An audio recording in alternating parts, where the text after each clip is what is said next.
কোথাকার কোন আল্লাহর প্রতি অবিশ্বাসী মুশরিক বা কাফের খেলোয়াড় একটু পায়ের ভেলকি দেখায়, লক্ষ লক্ষ কোটি কোটি মানুষ হুমড়ি খেয়ে তার ভক্ত হয়ে ইমানি চেতনা, আমলি চেতনা, তাকওয়া, তহারাত সব খুয়ে বসে থাকে। আর সেখানে দাজ্জালের মতো এরকম মিরাকল, সব মিরাকল তার হাতে থাকবে।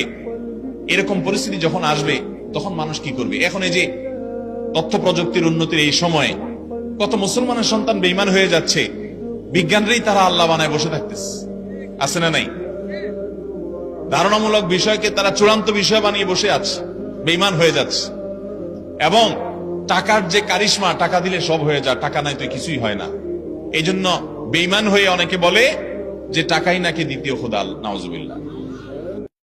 কোথাকার কোন আল্লাহর প্রতি অবিশ্বাসী মুশরিক বা কাফের খেলোয়াড় একটু পায়ের ভেলকি দেখায়, লক্ষ লক্ষ কোটি কোটি মানুষ হুমড়ি খেয়ে তার ভক্ত হয়ে ইমানি চেতনা, আমলি চেতনা, তাকওয়া, তহারাত সব খুয়ে বসে থাকে। আর সেখানে দাজ্জালের মতো এরকম মিরাকল, সব মিরাকল তার হাতে থাকবে।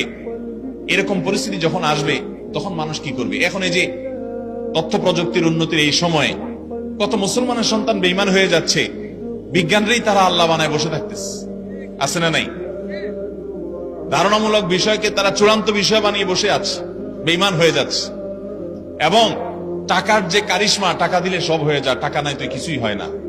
এই জন্য বেঈমান হয়ে অনেকে বলে যে টাকাই নাকি দ্বিতীয় খোদা, নাউজুবিল্লাহ।